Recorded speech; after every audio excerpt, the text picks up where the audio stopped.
Hi guys, welcome back to my channel. If this is your first time seeing my face and maybe you'd be interested in seeing my face again, I'm so stupid. Go ahead and hit the subscribe button. I would love to have you here. Today, I'm gonna be talking about my mental health and kind of giving you guys an update because it's been a while, and to be honest, I'm not doing well. I didn't really make a script for this video, but I realized that, like, because of my mental health status right now, if there are too many barriers to entry of doing something, for example, like creating a script and all of those other things that comes with like making a video, I probably won't end up doing it. And YouTube is something that I really enjoy, and I just wanted to pop in really quick and give a disclaimer and a trigger warning. I am going to be talking about a lot of sensitive topics regarding mental health and not wanting to exist, if you know what I mean. And topics involving depression, anxiety, I touch on abuse a little bit. I just wanted to pop in and, you know, disclose that so that if these are things that you're sensitive to, please click off of this video. It's not worth you being triggered for. And take care of yourself. Watch some comedy. That always makes me feel good. We love Dave Chappelle in this household. Cures my depression.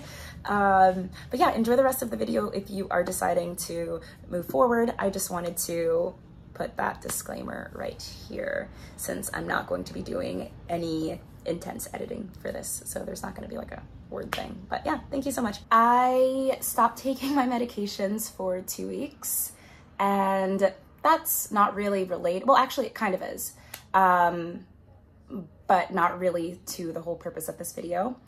And I also haven't really been in therapy for a couple months for a multitude of reasons.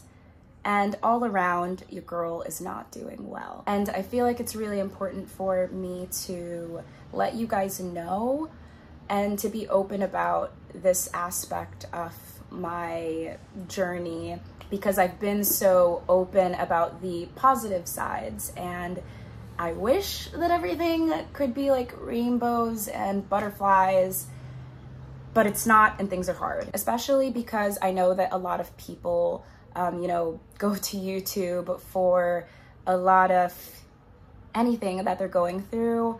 I don't see a lot of people talking about stuff like this, so I really wanted to be open about the fact that, you know, things are still difficult even when you're medicated, and it's not, getting medicated is not going to fix everything in your life, and you have to take ownership over your happiness.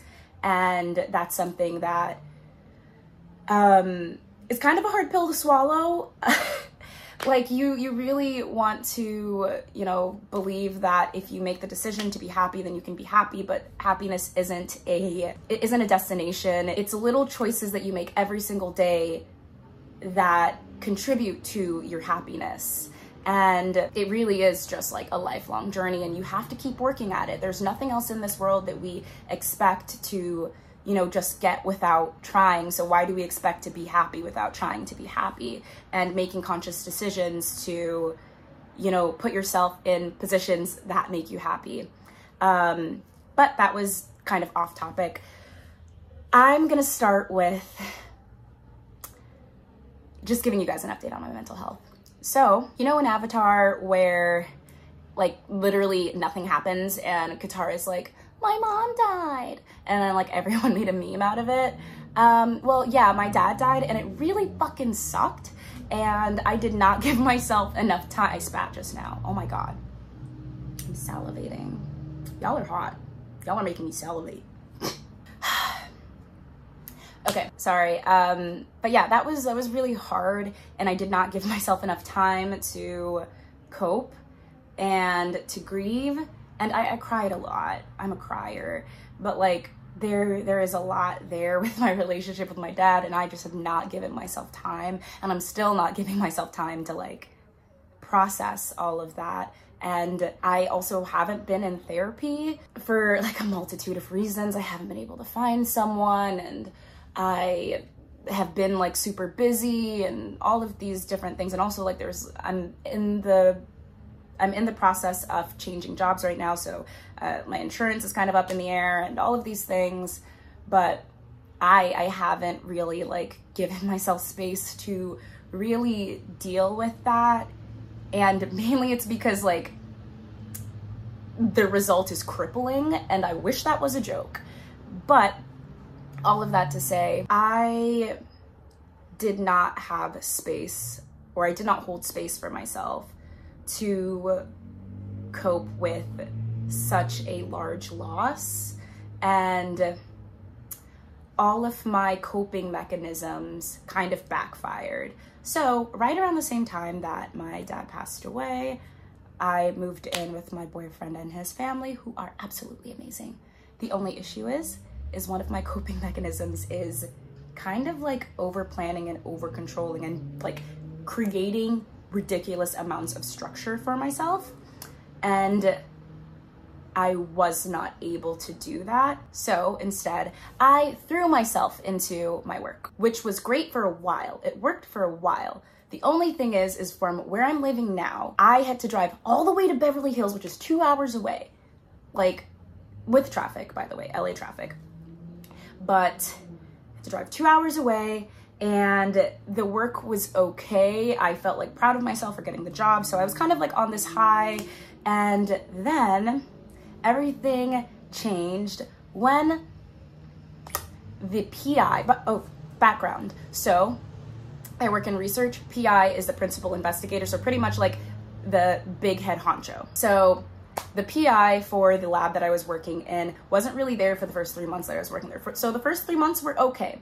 I still wasn't really like dealing or like coping with anything, but like I was doing okay. My biggest like problem was the fact that I spent 4 hours in traffic every day, and the fact that I like didn't really have any control in my life, and that was just like very, very taxing on my mental health. So fast forward 3 months, we're in May, or I guess the end of May, so 4 months. And she's like, everyone needs to come into the office. And I don't know why, but right around this time, she also kind of started abusing me. Not like hitting me or anything, but like just weirdly asking what I was doing, where I was, even if she didn't want me for anything. Okay, sorry, I like just recorded a whole section where I was going into all of the like shit that this PI put me through.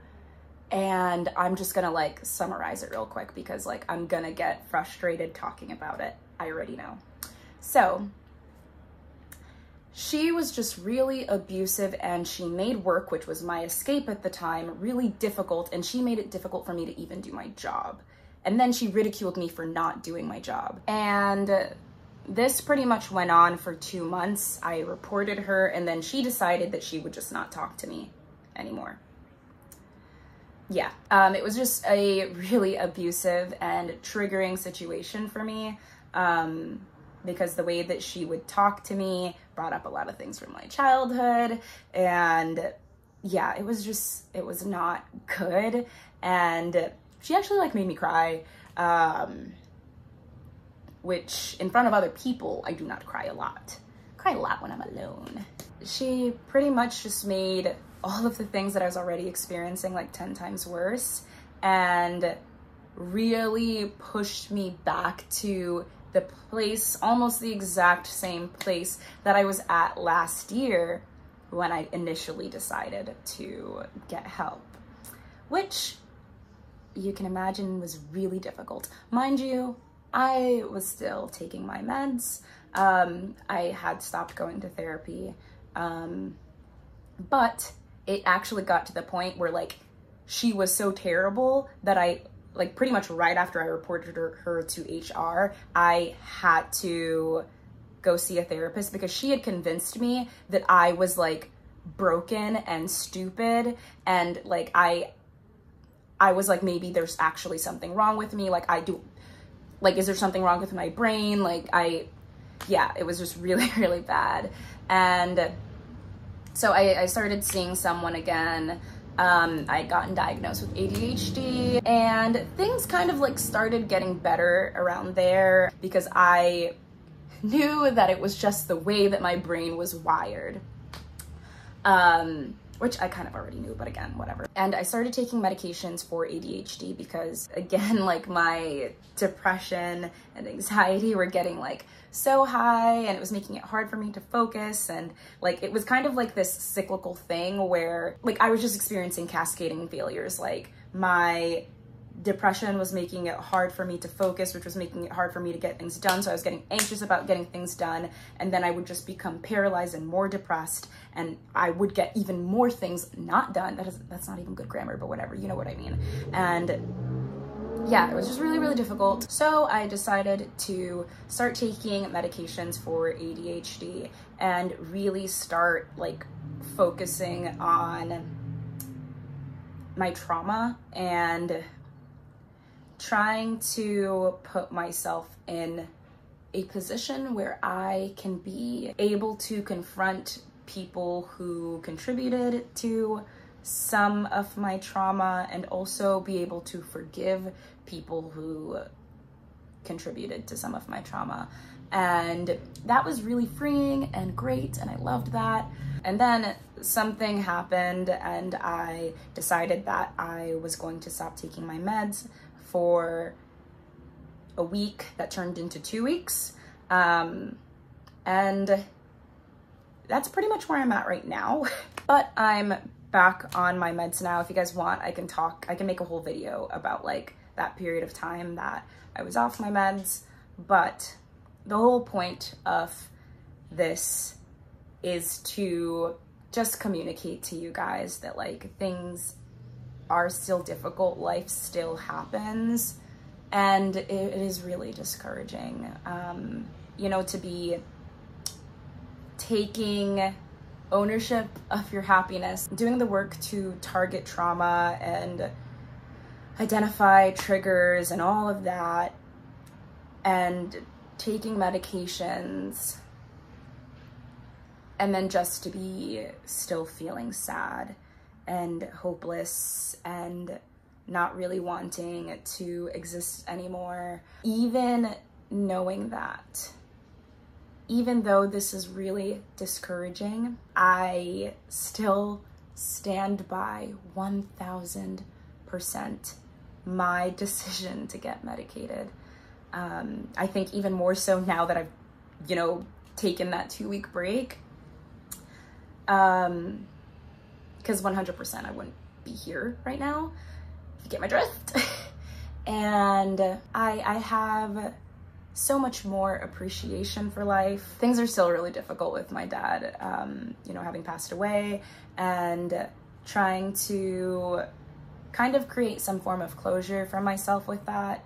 But then also, I think that if I didn't make the decision to get medicated, even if I had made it through my dad passing away, I don't know if I could have made it through dealing with that PI, to be 100% honest, because my mental health got 10 times worse. And I wish that was an exaggeration. I really just wanted to share this experience with you guys, because, you know, it's still kind of going on right now.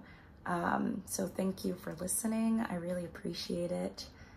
Like I said, I'm not seeing a therapist right now, so this is kind of a form of therapy for me. And honestly, while recording this, I've kind of realized certain things. So thank you so much for just, I guess, watching this video. If you made it this far, I really appreciate it. I guess regardless, I still appreciate everyone that's like, you know, supporting me. But I really just wanted to let you guys know that it's not easy, but it's worth it. And I'm constantly reminded of the blessing that life is in the little moments. And, you know, even though things are difficult, you deserve happiness. I deserve happiness. I feel like this is a really important part of the healing process for me. So I'm not trying to, I guess, shove down my emotions anymore. Like, I literally bawled my eyes out last weekend in front of all of my friends. So that was like a thing.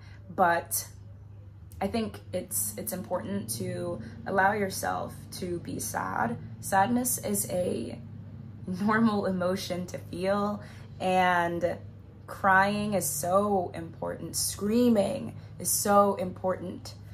And, you know, if you can, if you're in a position to, really try to, you know, reflect a little bit on the things that have happened in your life that have hurt you.